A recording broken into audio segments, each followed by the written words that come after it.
나왔습니다. 윤석열 전 대통령이 서울의 한 극장에서 부정선거 의혹을 다룬 다큐멘터리 영화를 관람하며 파면 후 첫 공개 행보에 나섰습니다. 이재명 더불어민주당 후보는 국민의힘이 조만간 윤 전 대통령을 부인하며 석고대죄 사죄쇼를 할 것이라고 비꼬았습니다. 김용태 국민의힘 비상대책위원장이 김건희 여사와 관련한 논란에 공식 사과하며 대통령 배우자 검증 시스템 마련을 약속했습니다. 흉기로 2명을 살해하고 2명을 다치게 한 차철남에 대해 법원이 도주와 증거인멸 우려가 있다며 구속영장을 발부했습니다. 시청자 여러분 안녕하십니까?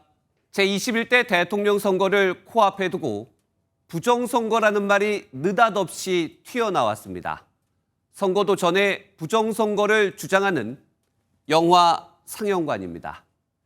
이곳에 제20대 대통령 윤석열 전 대통령이 헌법재판소 파면 이후 재판을 제외한 공개석상에 처음 등장했습니다. 윤 전 대통령은 영화가 좋았다고 평가했습니다. 결국 대통령 파면으로 치르는 선거를 전직 대통령이 부정선거가 될 수 있다고 의심하는 상황이 됐습니다. 첫 소식 전정인 기자가 보도합니다. 윤석열 전 대통령이 영화관의 모습을 드러내자 지지자들이 이름을 연호합니다.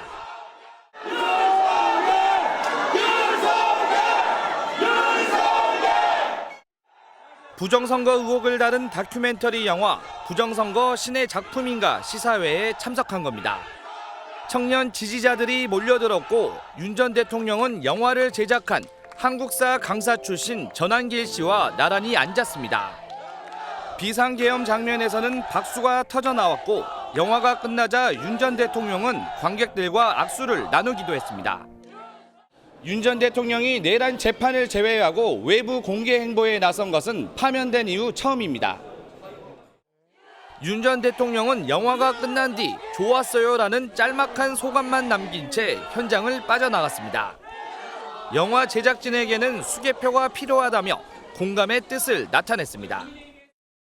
다른 것보다 컴퓨터나 이런 것 전자기기 없이 대만식이나 아니면 독일이나 이렇게 하는 투명한 방식으로 선거가 치러져야 될 것 같다라고 이야기를 하셨고. 전한길 씨는 자신이 윤 전 대통령을 초청했다며 정치적 해석에는 선을 그었습니다. 2030 또 청년들이 많이 보러 온다 해가지고 그런 응원차 오늘 영화를 직접 관람하셨습니다. 대선에 대한 선거에 대한 이런 메시지라든가 이런 건 전혀 없습니다. 하지만 대선을 코앞에 둔 공개 행보로 강성 지지층을 겨냥해 부정선거 의혹을 부각시킨다는 지적도 나옵니다. MBN 뉴스 전정인입니다. 윤석열 전 대통령의 부정선거 영화관 등장에 민주당과 국민의힘 모두가 비판했습니다. 민주당은 내란 우두머리가 있어야 할 곳은 영화관이 아니라 감옥이라고 비난했고 국민의힘도 자멸의 길이라고 비판했습니다. 이어서 민지숙 기자입니다. 국민의힘 지도부는 윤석열 전 대통령의 영화 관람이 독자 행보라고 선을 그으며 진화에 나섰습니다. 저희 당하고는 이제는 관계가 없는 분이라고 제가 말씀을 드리겠습니다. 계엄에 대한 반성과 자중을 하셔야 할 때가 아닌가. 앞서 윤 전 대통령의 공개 일정이 알려지자 국민의힘 의원 단체방에는 간곡히 만류해달라는 호소의 글이 올라왔습니다. 한동훈 전 대표는 부정선거 음모론자와 손잡는 건 자멸하는 지름길이라고 날을 세웠습니다. 부정선거 의혹이 2주 남은 선거에 악재가 될 것이란 당내 우려에도 김문수 후보는 기존의 입장을 굽히지 않았습니다. 그런데 영화 보는 것까지 제가 말씀드리는 건 적합지 않다고 생각합니다. 국민들이 아주 깨끗하고 투명하고 공정한 투표를 하실 수 있도록. 이재명 후보는 윤 전 대통령 자신이 이긴 선거 시스템을 부정하는 것이냐고 비판했습니다. 그 선거 시스템으로 본인이 선거에 이겼는데 부정선거라고 하면 어떻게 되는 겁니까? 잘 이해가 안 되네요. 윤 전 대통령을 다시 구속해야 한다는 목소리도 나왔습니다. 지금 내란 우두머리 피의자가 있어야 할 곳은 영화관이나 거리가 아니라 감옥입니다. 민주당은 윤 전 대통령이 극우 세력 결집에 나선다면 국민이 준엄한 심판을 내릴 것이라고 경고했습니다. MBN 뉴스 민지숙입니다. 이런 가운데 김용태 국민의힘 비상대책위원장은 윤석열 전 대통령 부인 김건희 여사를 둘러싼 논란에 대해 공개 사과했습니다. 국민의힘의 공식 사과는 이번이 처음입니다. 다만 김건희 특검법과 관련해선 확답은 하지 않았습니다. 안병수 기자입니다. 김용태 국민의힘 비상대책위원장이 예정에 없던 기자회견을 열고 윤석열 전 대통령 부인 김건희 여사의 사법 리스크에 대해 고개를 숙였습니다. 그동안 국민들의 우려를 헤아리지 못했다며 당 차원의 반성과 사과를 언급했습니다. 국민의힘은 김건희 여사의 과거 행위에 대한 국민의 우려를 헤아리지 못한 점에 대해 국민 앞에 정중히 사과드립니다. 앞서 대선 후보 배우자 TV 토론회를 제안한 데 이어 연이틀 영부인 검증 문제도 화두에 올렸습니다. 김 위원장은 영부인의 공적 역할과 책임을 가질 수 있도록 하겠다고 밝혔습니다. 그러면서 영부인 문제 재발 방지 대책으로 영부인 검증 절차 마련과 공적 책임 부여, 대통령 친인척 등에 대한 감시 감찰 3가지를 약속했습니다. 대통령 영부인이라는 위상과 역할에 맞게 국민의 알 권리를 충족하고 이에 대한 논란이 은폐되거나 과장되지 않도록 영부인 문제는 특정 정권의 문제가 아니라며 이재명 더불어민주당 대선 후보의 부인 김혜경 씨를 향해 재차 검증을 제안하기도 했습니다. 다만 김 위원장은 당 차원의 김건희 여사 특검법 추진에 대해서는 검찰이 먼저 입장을 밝혀야 한다며 유보적인 입장을 내놨습니다. MBN 뉴스 안병수입니다. 김문수 국민의힘 후보는 오늘 MBN 미디어센터에서 열린 방송기자클럽 토론회에 참석했습니다. 이 자리에서 이준석 개혁신당 후보와 단일화가 잘 될 것으로 기대한다며 자신감을 드러냈습니다.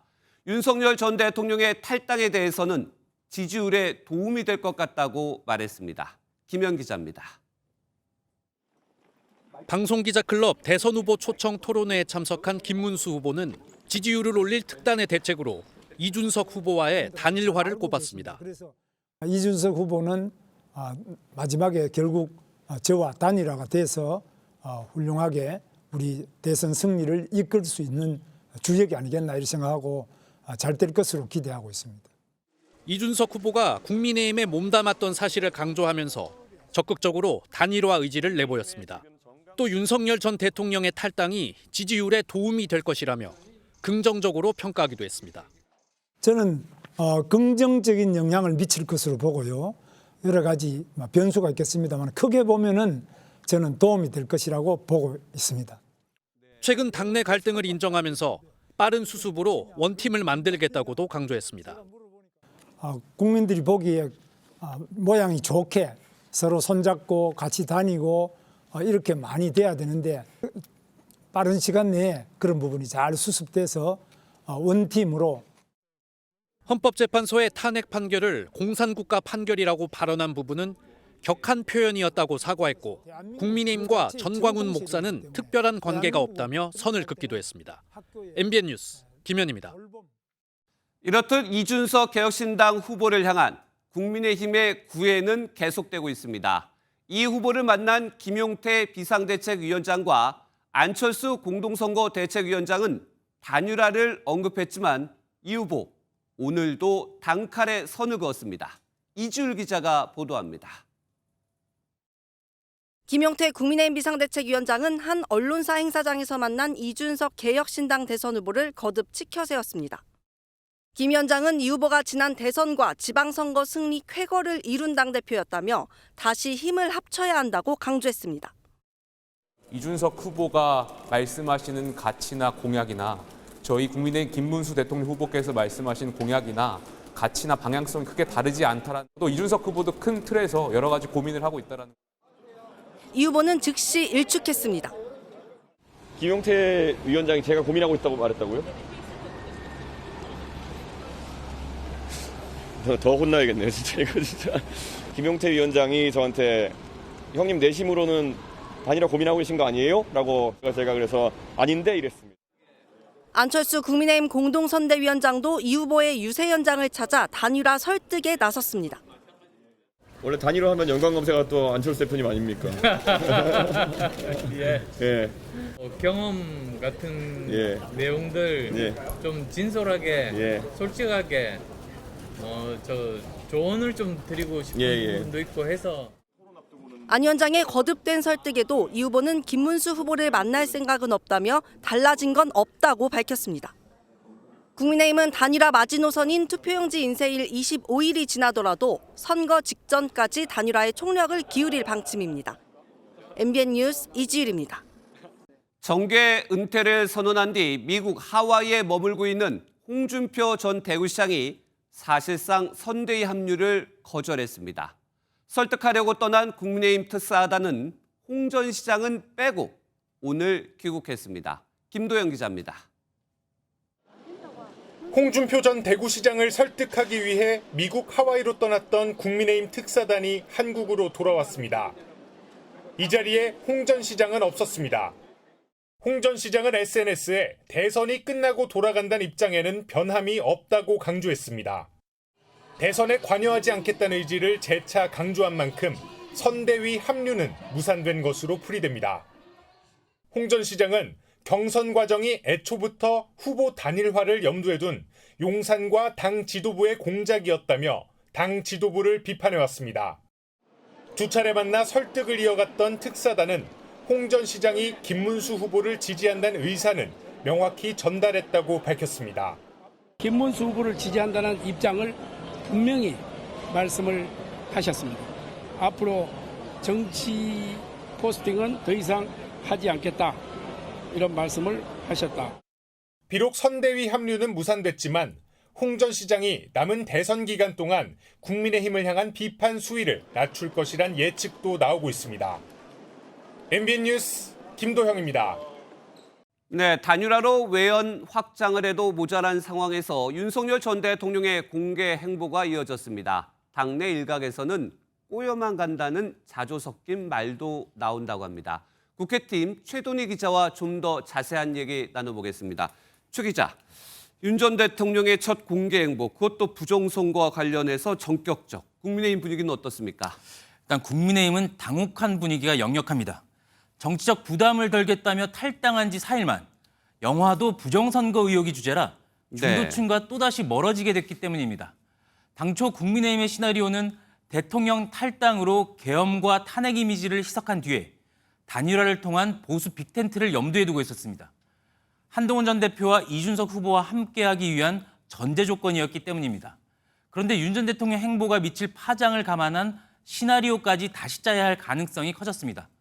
당내 한 의원은 산 넘어 산이라며 이렇게 힘든 선거는 처음이라며 분위기를 전했습니다. 네, 그야말로 윤 전 대통령 리스크다, 빅텐트다, 단일화 논의다. 모두 국민의힘에서 얘기가 나오고 있는데 그 여파가 어떻습니까? 정치에서 절대는 없다고 하지만 상당히 어려워졌다는 전망이 많습니다. 예. 앞서 보신 것처럼 국민의힘의 전방위적인 러브콜에도 이준석 후보의 입장은 완강합니다. 전혀 저희는 달라진 점이 없습니다. 이번 선거에서 저는 국민의힘이 지금 이길 방법을 모색하지 않고 있다는 생각을 합니다. 여기에 국민의힘으로부터 당권을 빌미로 단일화 물밑거래 제안이 있었다는 폭로까지 나오면서 당내 갈등의 민낯도 드러나고 있습니다. 물리적으로는 투표 직전까지 가능하지만 투표용지에 사퇴 표기가 있냐 없냐를 고려하면 이제 남은 시간은 나흘입니다. 설사 그 전에 큰 틀의 합의가 이루어진다 해도 방식을 놓고 또 양측 간 이견이 불가피한 만큼 25일 전에 결론이 나긴 쉽지 않습니다. 네, 여기에다 당내 상황도 좀 복잡한데 홍준표 전 시장이 합류하지 않고 있고 한동훈 전 대표도 유세를 하고 있지만 약간 당내에서는 다른 얘기도 나오고 있고 어떻게 되고 있습니까? 크게 세 갈래로 볼 수 있는데요. 네. 일단 홍준표 시장은 앞서 보신 것처럼 이번 대선에서 역할을 기대하기는 어렵게 됐습니다.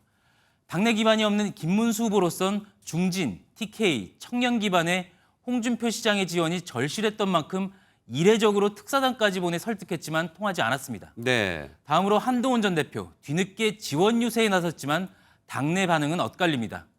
투트랙 전략으로 시너지가 기대된다는 평가와 개별 유세로 지지층 결집이 되겠냐는 비판이 교차하고 있습니다. 마지막으로 한덕수 단일화 내용 이후 지도부와 캠프 사이가 멀어졌다는 지적도 있습니다. 공식 선거 운동 열흘 만에 오늘 당 선대위에서 관련 사실이 허위라고 진화에 나섰지만 캠프 한 관계자는 선거 초반보다 당과 캠프 관계가 안정화된 건 사실이라며 불편한 분위기를 에둘러 드러냈습니다. 네, 아직까지는 완팀이 완전히 이루어지지는 않아 보이는데 이런 가운데 김건희 여사에 대한 비대위원장 사과가 있었어요. 일종의 국면 돌파용으로 봐야 되겠죠? 네, 그렇습니다. 국민의힘으로선 윤석열, 이재명 구도는 부담입니다. 네. 윤석열 심판론으로 흐를 공산이 크기 때문인데요. 그래서 프레임을 바꾸려는 건데 국민의힘의 배우자 토론회 제안도 이와 무관치 않습니다. 제가 비대위원장이 돼서 국민들께 빠르게 놀랄 만큼의 변화를 보여드리겠다고 약속드렸습니다. 여기에 윤 전 대통령과의 관계 단절이 미온적인 게 아니냐는 우려를 차단하고 당의 공식 사과를 통한 분위기 반전도 노리고 있습니다. 무엇보다 최근 끊이지 않고 있는 김 여사 관련 의혹에 대한 사전 대응 차원이라는 해석도 있습니다. 아무래도 한시가 급한데 잇따르는 악재에 국민의힘의 고심이 깊어지는 분위기입니다. 네, 하지만 이제 고심의 시간도 얼마 남지 않았습니다. 여기까지 듣겠습니다. 최돈희 기자였습니다. 이재명 민주당 후보는 오늘 자신의 지역구가 있는 인천을 처음 찾아 수도권 공략을 이어갔습니다. 국민의힘이 최근 윤석열 전 대통령과 선을 긋고 사죄를 하는 것에는 속지 말자며 강도 높게 비판했습니다. 표선우 기자가 현장에 다녀왔습니다. 제2의 정치적 고향 인천을 찾은 이재명 후보는 남다른 애정을 나타냈습니다. 인천시가 반발하는 해수부 부산 이전에 대해 인천은 인천대로 발전하면 된다며 각별히 신경 쓰겠다고 진화에 나섰습니다. 제가 명색이 인천 출신의 최초의 대통령이 될지도 모르는데 팔이 안으로 옵는다고 제가 사는 동네를 제가 더 잘 챙기지 않겠습니까, 여러분? 이 후보는 또 자신이 당선되면 성남시장 당시 민원 업무 담당자로 뒀던 공공갈등 조정관을 대통령실에 두겠다는 집권 구상도 밝혔습니다. 대선 후보 선출 이후 처음으로 자신의 지역구가 있는 이곳 인천에서 공식 유세에 나선 이재명 후보는 어김없이 내란 종식을 강조하고 국민의힘 지적에도 열을 올렸습니다. 자신이 예견했던 대로 국민의힘이 윤석열 전 대통령을 부인하기 시작했다면서 유권자들이 냉정하게 판단해야 한다고 강조했습니다. 겉보기에 국민들 보시라고 하는 허언이고 조만간 국민의힘이 국민 사죄 쇼를 하게 될 텐데 국민들이 그런 데 속을 만큼 정치 의식 수준이 낮지 않다. 공식 선거운동이 중반으로 접어든 가운데 이 후보는 내일 처음으로 제주를 찾습니다. MBN 뉴스 표선우입니다. 김문수 국민의힘 후보도 수도권에 집중했습니다. 청년 농업인과 직접 모내기 실력을 뽐내는 등 청년 표심 공략에도 나섰습니다. 방탄복을 입은 이재명 후보에겐 죄를 지은 사람은 감옥에 있는 게 제일 안전하다며 비판 수위를 끌어올리고 있습니다. 정태진 기자가 현장 동행했습니다. 밀짚 모자를 쓴 김문수 후보가 이항기에 올라타 운전하며 손을 흔듭니다. 청년 농업인들과 만나 직접 모내기에 나선 겁니다. 김문수 대통령 멋지다! 이항기가 엄청나게 좋습니다. 그런데 이렇게 젊은 청년 우리 농업인들은 없는데. 김 후보는 청년들과 새참을 함께하며 청년 표심 공략에 나섰습니다. 우리나라 농업이 오늘 보시다시피 희망이 여기 있습니다. 이어 경기 북부를 찾아 지지자들에게 큰 절을 올린 김 후보는 이재명 후보는 방탄조끼를 당장 벗으라며 사법 리스크를 부각했습니다. 감옥에 가 앉았으니까 법인카드 쓸 일도 없어요. 죄 많이 지은 사람은 방탄조끼를 입을 것이 아니라 감옥에 앉아있는 것이 가장 안전합니다. 김문수 후보는 하루에만 경기 7곳을 돌며 집중 유세에 나섰습니다. 경기지사 재임 시절 업적을 강조하며 수도권 유권자와 2030 청년의 지지를 호소했습니다. 김 후보는 내일 한국거래소에서 현장 선대위를 열어 증시 활성화 방안을 논의하고 이어 경기 부천, 광명을 찾아 수도권 표심 구회를 이어갑니다. MBN 뉴스 정태진입니다. 공식 선거운동이 열흘째 접어들면서 민주당과 국민의힘 캠프의 신경전도 치열합니다. 이재명 후보와 김문수 후보의 유세 동선과 공약이 유사점을 보이자 서로 따라한다고 주장하고 있습니다. 이교욱 기자가 전해드립니다. 지난 12일 공식 선거운동이 시작된 이후 이재명 민주당 대선 후보와 김문수 국민의힘 대선 후보 간 동선이 상당 부분 겹쳤습니다. 첫날 두 후보 모두 서울에서 일정을 시작하고 AI 공약을 내놨습니다. 열흘 동안의 동선을 지도로 정리해보면 두 후보 모두 선거운동 이튿날부터 대구와 부산을 찾았고 5.18 기념식을 전후해 호남에 머무른 뒤 서울로 돌아왔습니다. 특히 지난 19일엔 대한노인회를 2시간 차이를 두고 방문하기도 했고 이재명 후보가 찾은 고양시 등 경기 북부 지역에서 이튿날 김문수 후보가 유세를 벌였습니다. 양당은 이런 유세 일정을 두고 신경전을 벌였습니다. 민주당은 김문수 캠프 일정팀이 급조되다 보니 일정을 일부 베끼고 있다고 의심했습니다. 우리 후보가 다녔던 동선 거의 비슷하게 다니시는 것 같더라고요. 왜 이렇게 따라 하시는지 모르겠습니다. 국민의힘은 일주일 전부터 예정된 일정이라며 찔리는 게 있어 트집을 잡는다고 반격했습니다. 유세 일정을 트집 잡는 걸 보면 급하긴 급한 모양입니다. 찔리는 것이 없다면 방탄유리를 세울 일도 없고. 짧은 대선 기간 두 후보의 동선이 상당 부분 겹치는 가운데 오늘은 반려동물 공약을 시간차를 두고 내놓으며 충돌을 빚기도 했습니다. MBN 뉴스 이기옥입니다. 네, 오늘은 정치부 강영호 기자와 정치톡톡 이어갑니다. 강 기자, 첫 번째 키워드부터 볼까요? 방탄조끼 때문에 최근에 방탄조끼를 입고 있는데 이재명 후보 어떤 얘기인가요? 네, 이재명 후보 이 지지자들과의 소통 창구로 보시는 것처럼 라이브 방송, 이른바 네. 라방이라고 하죠. 라방을 적극 활용하고 있는데요. 오늘은 평소 착용하고 있는 방탄조끼로 인한 고충을 토로했습니다. 네. 아무래도 더운 날씨에 갑갑한 조끼를 입고 있으니 더위가 더할 수밖에 없고요. 이로 인해 감기도 걸렸다고 합니다. 오호. 땀이 안 빠져요. 네. 그러니까 감기가 걸려요. 그러니까 한여름에 땀이 안 빠지니까 지금 코맹맹이 소리 하잖아요, 제가 지금.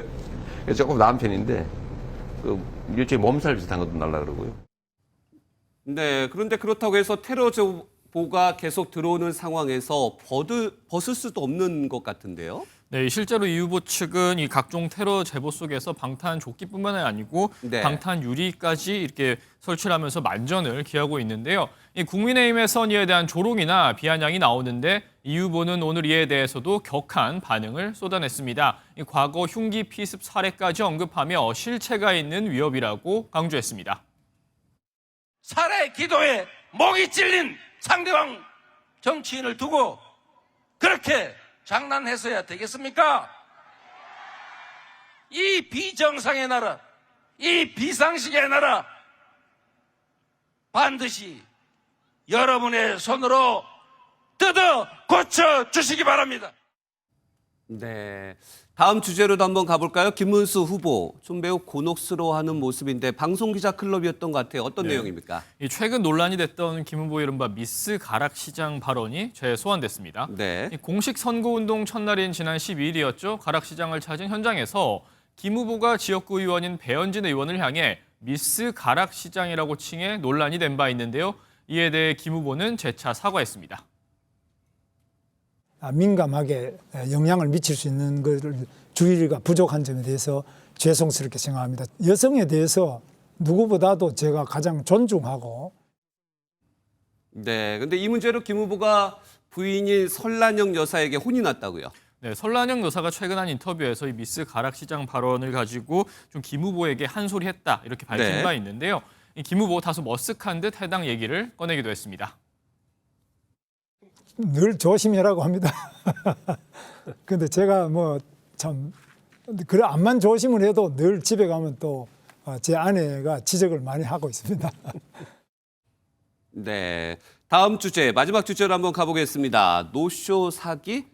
글쎄요, 이건 예약을 하고 식당에 가지 않는 사기인데 어떤 얘기입니까? 네, 최근 정치권을 중심으로 벌어지고 있는 사기 유형이 있습니다. 네. 이 대선 캠프 관계자를 사칭하며 숙박업소나 음식점에 대형 예약을 한 뒤 잠적하는 방식인데요. 박찬대 총괄 상임선거대책위원장 비서를 사칭한 경우도 있었는데 민주당은 이재명 후보를 흠집 내기 위한 의도로 보고 적극 대응에 나섰습니다. 가뜩이나 먹고 살기 어려운 자영업자를 대상으로 하는 파렴치하고 악독한 범죄입니다. 민주당은 모든 수단을 총동원해서 가해자들을 반드시 찾고 엄벌하겠습니다. 네. 국민의힘 역시 유사한 피해 사례가 잇따르고 있다며 자영업자들 향해 주의를 당부했습니다. 네, 아무리 대선 기간이지만 요건 아닌 것 같습니다. 지금까지 정치부 강영호 기자였습니다. 대선이 2주도 남지 않았는데 주요 정당 후보들의 공약집이 아직도 나오지 않고 있습니다. 갑자기 치러지는 선거인 탓도 있지만 앞선 어느 대선과 비교해도 가장 늦은 시점에 발간될 것으로 보입니다. 비판과 검증을 피하려는 의도라는 지적이 나오는데 이미 해외에선 공약집도 보지 못한 채 투표가 진행되고 있습니다. 이승민 기자입니다. 지난 대선에서 주요 정당들이 발간한 공약집입니다. 보시면 이렇게 후보들의 슬로건으로 제목도 쓰여 있고요. 분량은 400페이지 정도로 공약은 물론 이행하는 데 드는 예산과 재원 조달 방안 등이 담겼습니다. 유권자들이 각 후보들의 공약을 살펴볼 주요한 자료인데 다음 달 3일 치러지는 21대 대선 후보들의 공약집은 아직까지 완성되지 못했습니다. 당초 이번 주 초 발간을 예상했던 민주당은 오는 27일에서 29일 사이, 국민의힘은 이르면 26일 발간집을 펴낼 것 같다고 설명했습니다. 하지만 준비 상황에 따라 더 늦어질 수도 있습니다. 늦어지면 본투표 5일 전이자 사전투표가 시작되는 날에야 양당 공약집을 볼 수 있는 건데 이렇게 되면 어제 시작한 재외국민투표는 공약집도 없이 끝나게 됩니다. 2002년 정책 공약집이 본격적으로 발간되기 시작한 이래 가장 늦은 시점에 공약집이 나오는 겁니다. 직전 20대 대선에서 양당은 각각 16일과 12일 전에 그리고 박근혜 전 대통령 탄핵에 따른 19대 조기 대선에선 11일과 22일 전에 공약집을 공개한 바 있습니다. 세금을 제대로 쓰고 있는지, 국가의 공공자산을 잘 쓰고 있는지, 그런 계획이 있는지를 꼼꼼히 따져야 되기 때문에 공약집이 빨리 나와야 되는 거고요. 공약집 발간이 늦어지면서 후보 공약에 대한 검증과 비판이 제대로 진행되지 못하고 있다는 비판이 제기됩니다. MBN 뉴스 이승민입니다. MBN이 오늘부터 대선 공약 검증을 시작합니다. 경기대 정치전문대학원과 국내 3대 학회와 함께 이재명, 김문수, 이준석 세 후보가 선관위에 제출한 10대 공약을 분야별로 따져봤습니다. 그 첫 순서로 사법 분야 검증 내용을 김지영 기자가 전해드립니다. 더불어민주당, 국민의힘, 개혁신당, 주요 3당의 사법 공약 핵심은 검찰 수사권을 박탈하느냐 아니면 유지 또는 확대하느냐입니다. 기소권과 수사권을 동시에 갖는 그런 시스템을 이제는 정말 끝내야 되더라고 봅니다.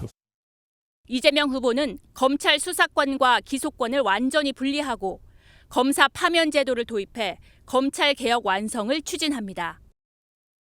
공수처를 폐지하고 헌법재판소를 개혁하겠습니다. 김문수 후보는 공수처를 폐지해 수사권을 검찰과 경찰로 넘기고 정치 권력을 악용해 수사와 재판을 방해하는 행위를 처벌하는 사법방해죄를 신설합니다. 수사권의 혼란만 초래하는 공수처는 고쳐 쓸 수 없고 폐지하는 것만이 정답입니다. 이준석 후보 역시 검찰 해체보다 검찰의 수사권 남용을 제한하는 연구가 필요하다는 입장입니다. 정치 편향 논란이 끊이지 않는 대법관과 헌법재판관의 임명 절차 다양성도 확보합니다. 전문가들은 후보들의 공약을 어떻게 평가했을까요? 이재명 후보의 공약은 검찰의 권한 남용 통제라는 방향성은 분명하지만 그동안 제기된 수사의 비효율성 등에 대한 비판에 대해 문제의식이 담기지 않았다고 진단했습니다. 한 차례 수사권 조정으로 탄핵 국면 당시 공수처에 내란죄 수사권이 있느냐가 논란이 되면서 수사권 혼선이 있었는데 이를 보완할 대책도 없다는 평가입니다. 수사권과 기소권이 분리될 경우에는 수사의 역량 강화를 위한 해법이 함께 모색되어야 할 필요가 있고요. 그리고 경찰 권력이 비대화될 수 있는데 그로 인해 발생할 수 있는 문제들이 있고 김문수, 이준석 두 후보의 공수처 폐지 공약은 수사권 혼선에 대한 해결책을 모색하고는 있지만 검찰권이 다시 강화되는 데 대한 대안이 없다고 판단했습니다. 공수처가 폐지되면 검찰 권한이 다시 예전처럼 복원될 수밖에 없는데 이 경우에 검찰 권한 남용에 관한 문제가 제기될 수밖에 없습니다. 이준석 후보가 밝힌 헌법재판관 등의 국회 인준 절차 다양화는 구상 자체는 바람직하지만 어떻게 실현할 것인지 구체적 방안을 제시해야 한다고 지적했습니다. 대안 없이 정치적 이득만 고려한 사법 공약, 정치권 합의도 쉽지 않을 것이라는 평가입니다. MBN 뉴스 김지영입니다. 김건희 여사 수사를 지휘했던 이창수 서울중앙지검장과 조상원 차장검사가 동반 사의를 표명하면서 검찰이 술렁이고 있습니다. 지지율 선두 이재명 후보가 강도 높은 검찰개혁을 내건 상황에서 검찰의 줄사퇴 신호탄이 될 거란 전망도 나옵니다. 당장 오늘도 이 후보는 책임을 면할 수 없다며 검찰 압박을 이어갔고 심우정 검찰총장은 조직 달래기에 나섰습니다. 이 내용은 최희지 기자가 보도합니다. 이창수 서울중앙지검장과 조상원 4차장 검사는 김건희 여사 수사 지휘 이후 탄핵 소추안이 기각돼 업무에 복귀한 지 2개월 만에 사의를 밝혔습니다. 두 검사 모두 탄핵 심판에 대응하면서 건강이 나빠져 사의를 표명했다고 밝혔습니다. 하지만 검찰 내부에서는 정권 교체 이후 보복 가능성을 의식한 것이라는 추측이 잇따르고 있습니다. 자신들이 무혐의로 결론 지은 김 여사의 도이치모터스 주가 조작 의혹이 재수사에 들어간 만큼 향후 특검 수사나 감찰 대상이 될 수도 있는 겁니다. 실제로 오늘 이재명 더불어민주당 대선 후보는 사의를 밝힌 검사들을 강하게 비판했습니다. 공정성을 훼손하고 정치적으로 편향된 검찰권 행사에 대해서는 사퇴를 하더라도 책임을 면할 수 없다라는 점을 좀 지적하고 싶습니다. 검찰 내부에서도 검사들의 추가 이탈 가능성을 우려하며 혼란스러운 분위기가 감지되고 있습니다. 심우정 검찰총장은 이런 상황을 의식한 듯 기자들 앞에서 공개 발언을 하기도 했습니다. 검찰은 어떠한 경우에도 흔들림 없이 역할을 수행할 것이고 또 총장으로서 그렇게 일선을 지휘하겠습니다. 다만 이지검장을 비롯한 수뇌부 공백이 가시화한 만큼 김건희 여사 수사 등 주요 수사와 공소 유지에 차질이 생길 수 있다는 우려도 나옵니다. MBN 뉴스 최희지입니다. 이런 가운데 명태균 의혹을 수사하고 있는 검찰이 김건희 여사에게 대선 뒤 검찰에 나와 조사를 받으라며 구체적인 날짜도 여러 개 통보한 것으로 MBN 취재 결과 확인됐습니다. 당초 대선 전에 소환하려 했지만 김 여사는 선거에 영향을 미칠 수 있다며 거부했죠. 만약 대선 뒤에도 출석하지 않으면 체포영장을 청구하는 방안도 검토하는 것으로 파악됐습니다. 이혁재 기자의 단독 보도입니다. 명태균 씨로부터 여론조사를 받고 그 대가로 김영선 전 국민의힘 의원 공천 등에 개입했다는 의혹을 받고 있는 김건희 여사. 검찰은 김 여사를 직접 불러 조사하겠다는 방침이지만 아직 소환 조사는 이루어지지 않았습니다. 네, 대선 전에 김건희 여사 소환 계획은 있으실까요? MBN 취재 결과 서울중앙지검 명태균 게이트 수사팀은 김 여사에게 대선 직후로 여러 개 날짜를 새로 제안하고 소환 조율에 들어간 것으로 확인됐습니다. 당초 검찰은 김 여사에게 대선 전인 지난 14일에 출석하라고 통보했지만 김 여사 측은 불출석 의견서를 제출했습니다. 검찰은 이번 주말과 다음 주 중 출석할 수 있는지도 추가로 물었지만 김 여사 측은 다시 불출석 의사를 밝힌 것으로 파악됐습니다. 이에 검찰은 대선 직후로 날짜를 여러 개 제안하며 소환 조율에 들어갔는데 아직 김 여사 측의 확답은 없는 상황입니다. 김 여사 측은 검찰이 제시한 날짜 중에서 소환에 응할지 검토 중이라며 김 여사가 받는 혐의는 범죄가 되지 않는다고 강조했습니다. 검찰은 김 여사가 대선 이후에도 소환 조사에 응하지 않는다면 그때는 체포영장을 통한 강제 수사에 나서기로 가닥을 잡은 것으로 전해졌습니다. MBN 뉴스 이혁재입니다.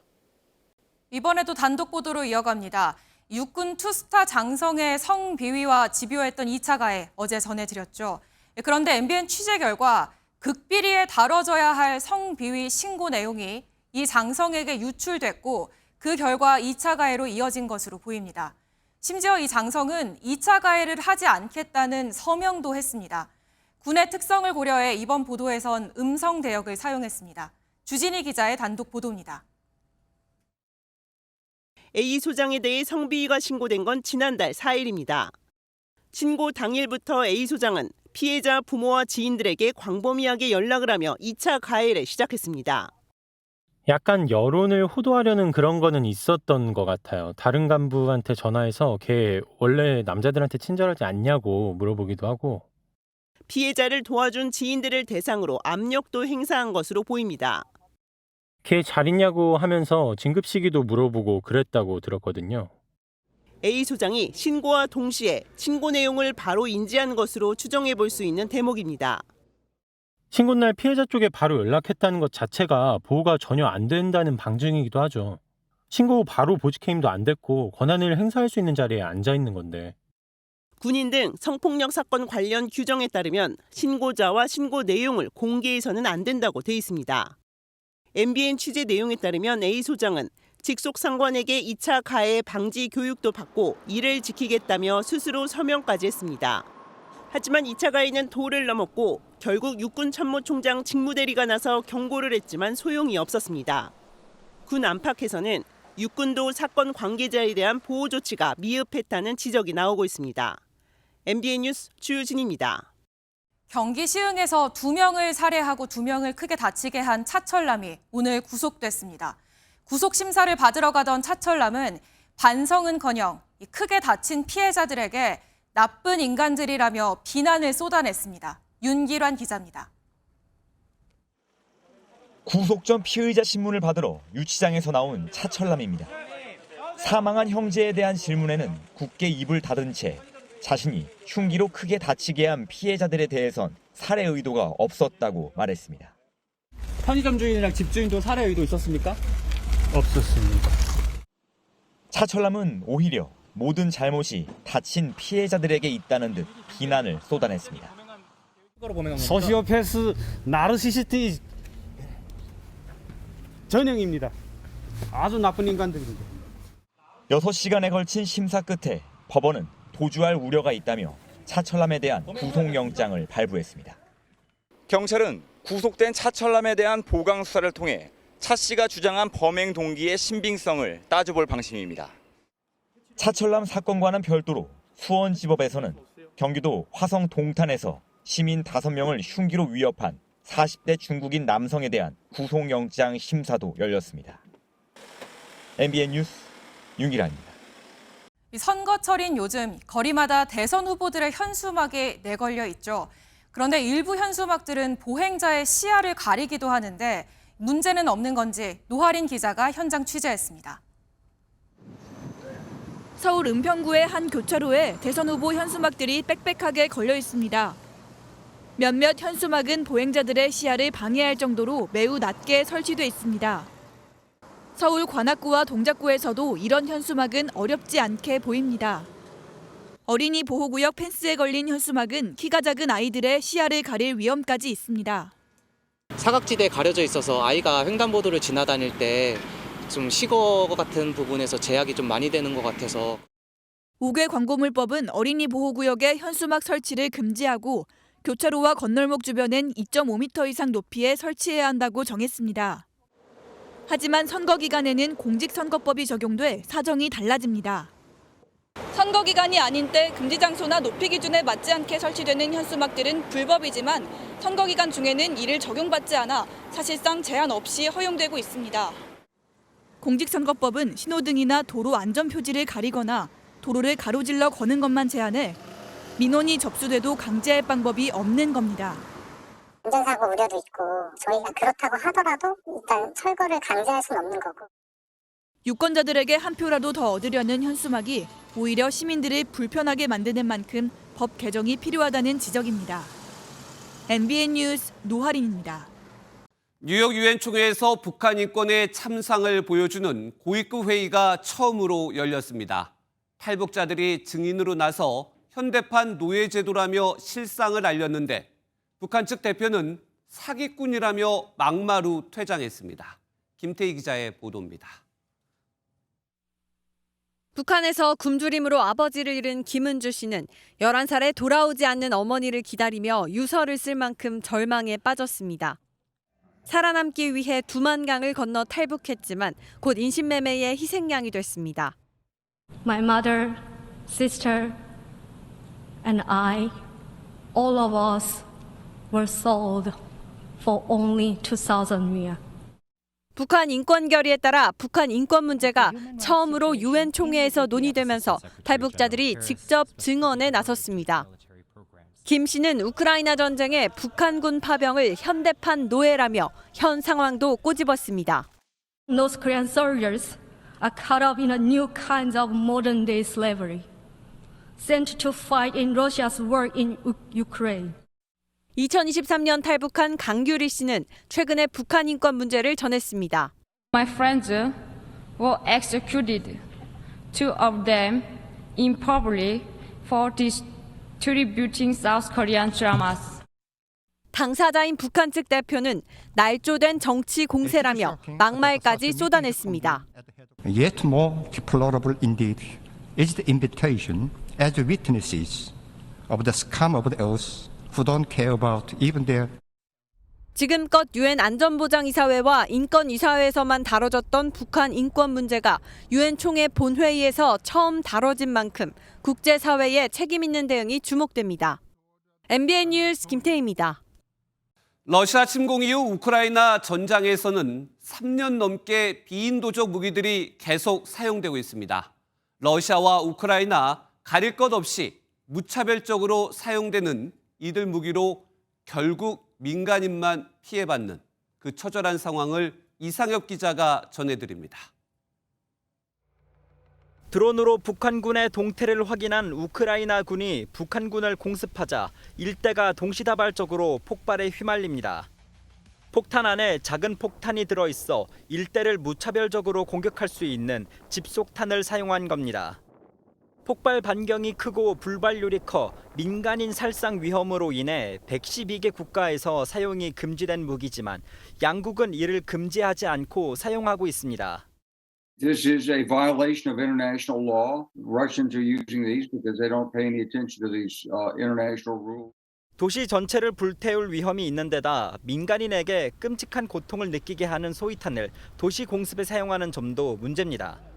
민간인에 대한 소위탄 사용이 금지됐지만 전쟁 초기 러시아가 이를 사용해 우크라이나 도시를 불태웠습니다. 사용이 금지된 비인도적 무기뿐 아니라 전쟁 이후에도 문제가 될 무기도 있습니다. 최근 우크라이나 군이 러시아군의 진격을 막기 위해 설치한 플라스틱 지뢰는 3D 프린터로 만들어 기존 지뢰보다 지뢰 탐지기로 확인하기 어렵습니다. 방어에는 효과적이지만 어디에 지뢰를 묻었는지 알기 어려워 전쟁이 끝난 뒤 민간인 피해로 이어질 우려가 있습니다. 캄보디아에서도 지뢰를 미처 제거하지 못해 어린이가 다치는 경우가 보고됐습니다.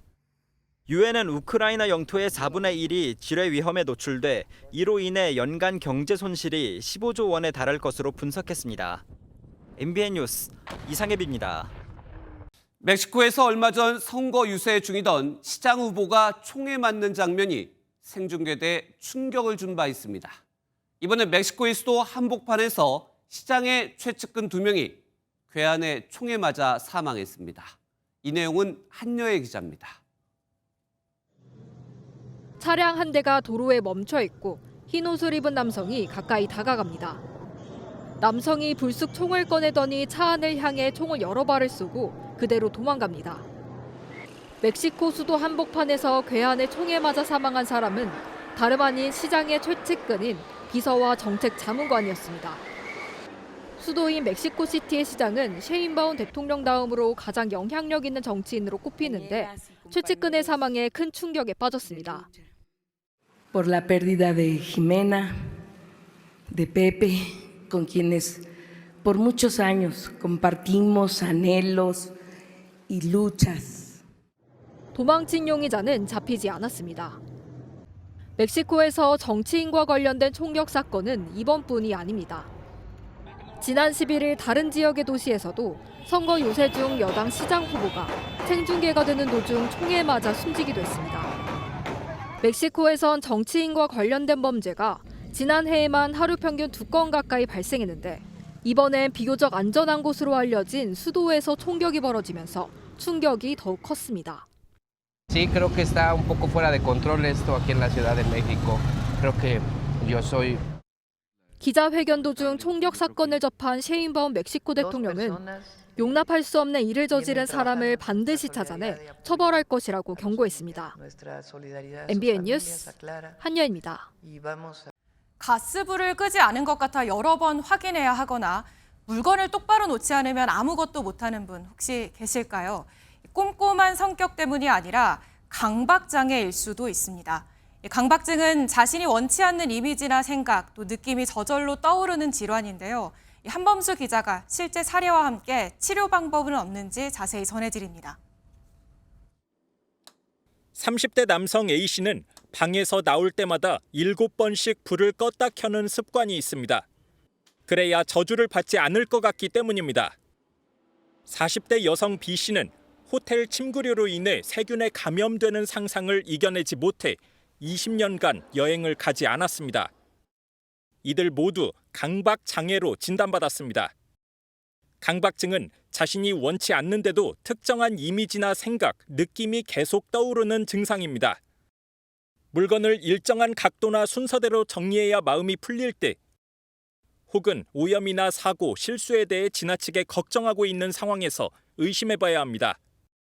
스스로 비합리적인 걸 알면서도 멈추지 못한다는 게 강박장애의 특징입니다. 뇌에서 이제 좀 잘못된 그런 신경 전달 물질과 신호들로 인해서 생기는 그런 질환이죠. 유전적인 부분도 어느 정도 영향을 주고 있고 환경적인 부분도 영향을 주고 있고 50명 중 1명꼴로 강박증을 앓고 있는 것으로 파악됩니다. 우리나라에선 약 100만 명 정도가 강박증 환자인 겁니다. 강박 증세가 일상을 방해할 정도면 뇌 속 세로토닌이란 물질을 조절해주는 약물을 처방받아야 합니다. 자신만의 강박 증상을 파악하고 나서 이를 의도적으로 참으며 극복하는 인지치료도 권장됩니다. 강박장애는 만 14세 중학생 무렵에 시작하는 사례가 많은데 증상을 조기에 발견하고 개선하지 못하면 학업에 치명적인 영향을 줄 수 있어 더욱 주의가 필요합니다. MBN 뉴스 한범수입니다. 다음 달부터 의사만 하던 피부 봉합, 또 골수 채취 이런 진료 일부를 간호사도 할 수 있게 됩니다. 사직 전공의의 공백을 메우기 위해 이미 의료 현장에서 암암리에 해오던 게 제도화되는 건데요. 의사들은 강하게 반발하고 있습니다. 보도에 최은미 기자입니다. 의정 갈등으로 병원을 떠난 전공의들. 그 자리를 대신한 건 진료 지원 인력, 바로 간호사입니다. 진료 지원 인력은 PA 간호사라 불리며 의료 현장에서 전공이 대체 인력으로 활용돼 왔지만 의료법상 별도 규정이 없어 불안정한 신분을 유지해 왔습니다. 그러나 앞으로는 달라집니다. 21일부터는 간호사도 피부 봉합과 분만 내진, 골수 채취, 진단서 초안 작성 등 의사만 하던 업무 중 45개 의료 행위를 할 수 있게 됩니다. 단 30병상 이상 병원에서 임상 경력 3년 이상이면서 교육 이수 요건을 충족한 전담 간호사만 가능합니다. 보건복지부는 이미 전국에 17,000명의 PA 간호사가 활동한다고 보고 있습니다. 간호협회 추산은 4만 명이 넘습니다. 지금까지 음지에서 그림자처럼 서럽게 일해왔지만 간호법을 통해 이제는 본인의 정체성을 가지고 내가 근무하는 분야에서 그러나 의사들 반발이 거셉니다.